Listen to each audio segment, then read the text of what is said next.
Bienvenidos a una nueva inmersión. Hoy nos vamos a sumergir en el panorama de seguridad en Colombia. Uf, un tema complejo. Sí, pero súper interesante. Nos centraremos en cómo el gobierno está combatiendo a los grupos armados ilegales. Tenemos una grabación de audio que revela detalles sobre operaciones militares y policiales. Más recientes. Sí, en el Cauca y Nariño. Y lo que la hace tan intrigante es que va más allá de las típicas noticias. Exploraremos cómo las estrategias del gobierno están evolucionando y qué fuerzas están en juego. Más allá de los titulares, ¿no? Exacto. Es fascinante cómo esta fuente desafía las narrativas comunes sobre la seguridad en Colombia. Totalmente. La grabación subraya la persecución activa de grupos como la Segunda Marquetalia, ya sabes, la que lidera Iván Mordisco, y se centran en los departamentos del Cauca y Nariño. El objetivo, al parecer, es debilitarlos, ¿Hasta qué punto? hasta lograr su rendición o captura. Tiene sentido. Pero hay un giro inesperado. Están desplegando fuerzas policiales en el Plateado. El Plateado, cerca del Cañón del Micay. Exactamente, un punto estratégico, ¿verdad? Sí, y con una historia complicada. El Plateado es conocido por el cultivo de coca. Y ha estado bajo la influencia de grupos armados por mucho tiempo. Enviar a la policía allí. Es una jugada arriesgada. Totalmente. Es una apuesta audaz para aumentar la seguridad. Y para afirmar el control del Estado. En una zona que siempre ha sido volátil. Y aquí es donde se pone aún más interesante. El general William Brené Salamanca, ¿te suena? Él enfatiza la importancia de este despliegue. Durante la administración Duque, el Cañón del Micay era prácticamente un feudo de estos grupos. Ahora con Petro la cosa cambia. ¿En qué sentido?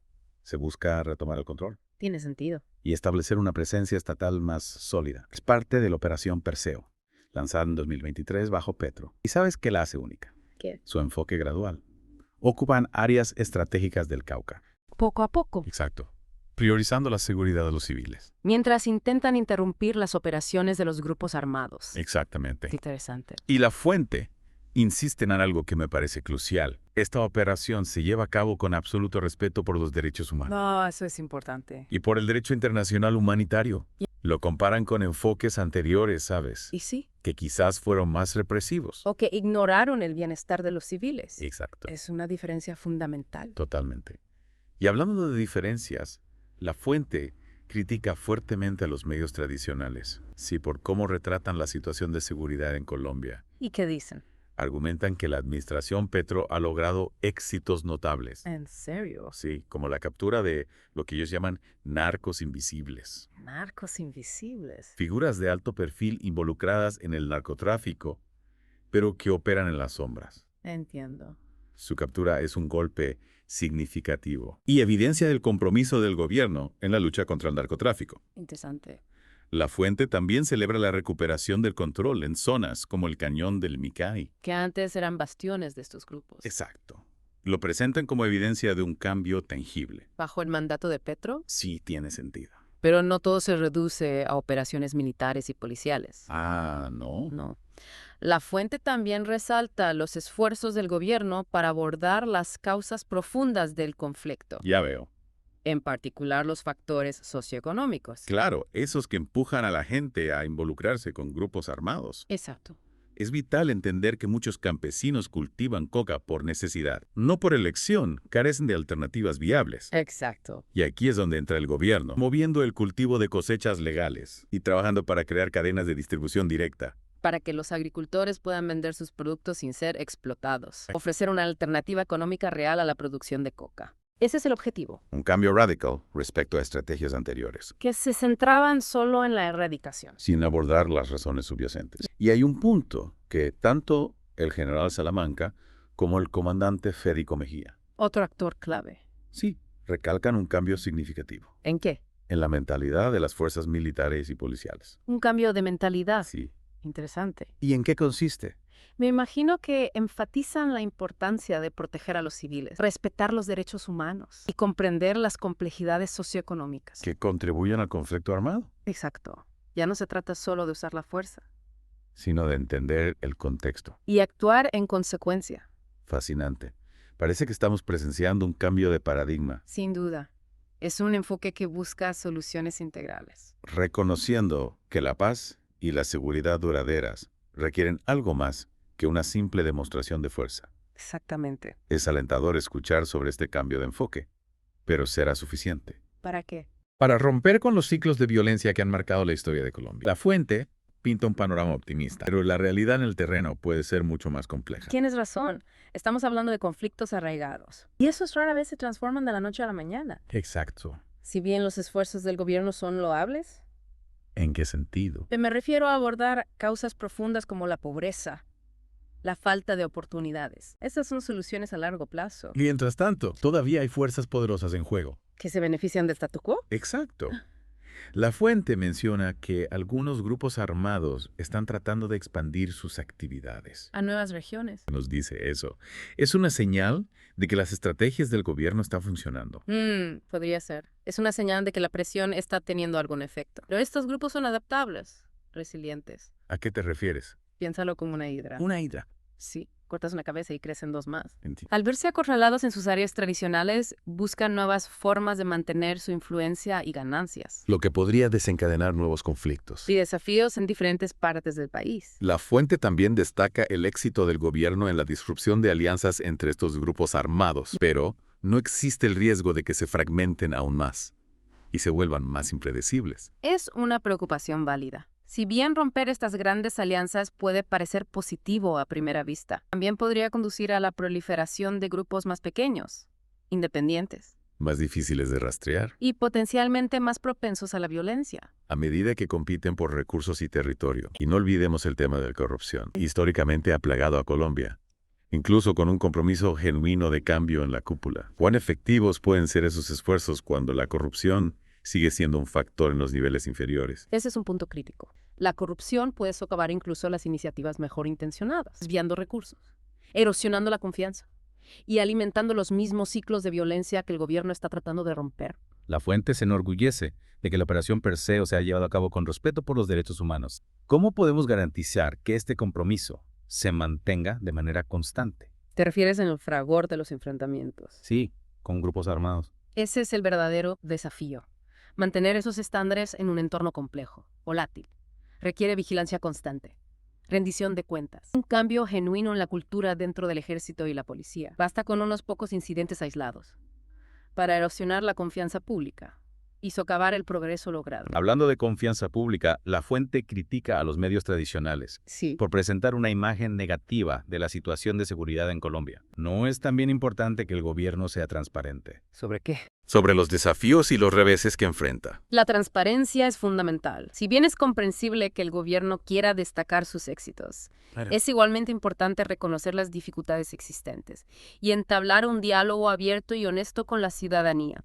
De lo contrario, se corre el riesgo de crear una brecha de percepción ¿Entre qué? entre la narrativa del gobierno y las experiencias vividas por la gente en el terreno, lo que puede generar cinismo y escepticismo. Y eso nos lleva a la pregunta crucial. ¿Cuál? La sostenibilidad. La fuente enfatiza los esfuerzos actuales del gobierno. Pero, ¿puede este nuevo enfoque traer realmente paz y seguridad duraderas a Colombia? Esa es la gran pregunta. ¿O hay problemas sistémicos más profundos? Que requieren cambios aún más fundamentales. Exactamente. Hemos visto ciclos de violencia Y acuerdos de paz fallidos. en el pasado de Colombia. ¿Qué hace que esta vez sea diferente? Buena pregunta. ¿Qué garantías hay de que estos cambios positivos perdurarán? Más allá de la administración actual. Son preguntas difíciles que debemos abordar con cautela. Hay señales positivas. Un cambio de mentalidad. Un compromiso para abordar las causas profundas. Pero la paz duradera requiere más que buenas intenciones. Requiere un esfuerzo sostenido, voluntad política y la participación activa de todos los sectores de la sociedad. Y requiere reconocer que no hay respuestas fáciles. Ni soluciones rápidas. Este es un juego de largo plazo. Y el progreso real se medirá en años, no en meses. Un aspecto crucial que aún no hemos mencionado es el papel de la cooperación internacional. Sí. ¿Cómo encaja la evolución del panorama de seguridad de Colombia en el contexto regional y global más amplio? Es un punto importante. Sabemos que problemas como el narcotráfico y el crimen organizado trascienden las fronteras nacionales. Entonces, ¿qué papel juegan los países vecinos y las organizaciones internacionales? En el apoyo a los esfuerzos de Colombia y en el abordaje de la naturaleza transfronteriza de estos desafíos. Y cómo influye o desafía el enfoque de Colombia, en particular su énfasis en los derechos humanos y los factores socioeconómicos. Los enfoques tradicionales de seguridad y resolución de conflictos en la región. Son preguntas que van más allá del alcance de nuestra inmersión actual. Pero sin duda vale la pena explorarlas más a fondo. Creo que esto pone de manifiesto la interconexión de estos temas. El éxito o el fracaso de Colombia en el abordaje de sus desafíos de seguridad tienen implicaciones, no solo para el propio país, Sino para toda la región. potencialmente incluso más allá, Nos recuerda que estos no son solo debates políticos abstractos. sino desafíos del mundo real, que impactan en la vida de millones de personas. Y comprender las complejidades, las diferentes perspectivas y las posibles consecuencias es esencial. Para cualquiera que quiera participar en discusiones informadas y significativas sobre estos temas. Después de esta inmersión, ¿qué te llama más la atención? El cambio de mentalidad dentro del ejército y la policía. Sí, es notable. Este énfasis en los derechos humanos, en comprender las causas profundas, en trabajar con las comunidades. Un cambio radical, ¿no? Totalmente. Sugiere que la verdadera seguridad requiere algo más que fuerza. Claro, se trata de abordar los problemas de raíz, la pobreza, la falta de oportunidades. El atractivo de las economías ilícitas. Y este nuevo enfoque no es solo palabrería. No, para nada. Lo vemos en la Operación Perseo, en los esfuerzos para dar alternativas al cultivo de coca. En la inversión en unidades policiales especializadas, como la Policía del Agua. Exacto. Es como si estuvieran construyendo un marco de seguridad más integral. Más sostenible, que reconoce la interconexión de los factores sociales, económicos y ambientales. Totalmente. Pero como hemos dicho, todavía hay desafíos. Sí, claro. La resistencia de los grupos armados, posibilidad de fragmentación, la violencia impredecible, Y la corrupción, que siempre está ahí, latente. amenazando con socavarlo todo. Y luego está la cuestión de la sostenibilidad a largo plazo. ¿Puede este nuevo enfoque perdurar, más allá de la administración actual? Resistir los cambios políticos. La resistencia de quienes se benefician del statu quo. Son preguntas difíciles, solo el tiempo dirá. Pero lo que está claro es que este es un momento crucial para Colombia. Las decisiones que se tomen ahora. Tendrán un profundo impacto en el futuro del país. Y hablando de impacto, ¿por qué debería importarle esto al oyente? ¿Por qué debería importarle lo que está sucediendo en Colombia? Sí, un país a miles de kilómetros de distancia, quizás. Porque los problemas que hemos discutido tienen implicaciones globales. El narcotráfico, el crimen organizado, La búsqueda de estrategias de seguridad efectivas en un mundo complejo. son desafíos que nos afectan a todos. ¿Directa o indirectamente? La experiencia de Colombia, sus éxitos, sus fracasos, Sus innovaciones, sus luchas. ofrecen valiosas lecciones. Para cualquiera que se preocupe por construir un mundo más pacífico, más justo, Esta inmersión te ha dado una visión de una situación compleja. en evolución. Espero que te anime a profundizar, a buscar perspectivas diversas A participar en conversaciones informadas. y matizadas sobre estos temas. Recuerda, este es solo el comienzo. El futuro de Colombia y de hecho del mundo depende de nuestra voluntad de participar, de aprender, de trabajar juntos hacia un futuro más seguro y sostenible. Si te ha parecido informativa esa inmersión profunda, te animo a que visites el podcast Voces de Colombia en YouTube. Dale me gusta y suscríbete a su canal para ayudarlos a llegar a un público más amplio. Gracias por acompañarnos en esta inmersión.